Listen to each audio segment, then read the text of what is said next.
નમસ્કાર, હું રાજ. આપ જોઈ રહ્યા છો સ્પાર્ક ટુડે ન્યૂઝ. નવસારીમાં ભાજપના નેતા CR પાટીલ દ્વારા કાર્યકર્તાઓને મહત્વપૂર્ણ સંદેશ આપવામાં આવ્યો છે. તેમણે જીતના ઉન્માદમાં ન આવી સતત કાર્ય કરતા રહેવાની સલાહ આપી છે. પાટીલે સ્પષ્ટ કર્યું કે કોઈ એક વ્યક્તિના કારણે ચૂંટણી જીતી શકાતી નથી, પરંતુ સૌના સહયોગથી જ આ સફળતા મળે છે.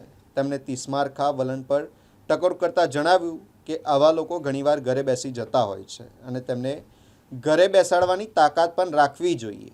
આ સાથે પાટીલે કાર્યકર્તાઓને સંકલન અને ટીમ વર્ક સાથે પાર્ટી આગળ વધારવા પર ભાર મૂક્યો છે. ધારાસભ્ય બન્યા, બીજી વાર એવી સીટ મળી કે જ્યાં હારી ગયા છતાં લાગેલા રહ્યા, પછી જીત્યા, પછી કેબિનેટ થયા, પછી કેબિનેટમાંથી ધારાસભ્ય થયા, ધારાસભ્ય કેબિનેટ થયા. એટલે આ તો ચાલતી પ્રક્રિયા છે. જવાબદારી પાર્ટી જ્યારે આપતી હોય છે ત્યારે કાર્યકર્તા સક્ષમ હોવો જોઈએ. આપણી સ્થિતિ કેવી હોય છે, આપણને એમ લાગે છે કે નહીં, બસ મને આપો એટલે હું જીતી જાઉં. એવું નહીં. તમને જે જવાબદારી આપે છે એના માટે સક્ષમ બનો.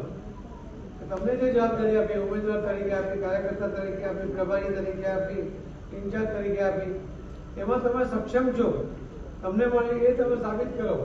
એ સક્ષમ બનવાનો પ્રયત્ન કર્યો. પણ હું તો સક્ષમ છું જ. તમે એક સીટની ક્યાં વાત કરો છો?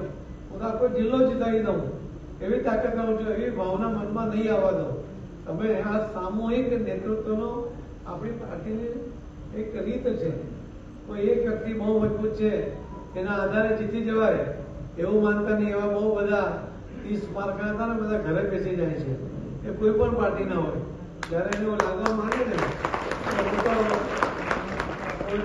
મારા વગર તો પાર્ટીને ચાલે જ નહીં.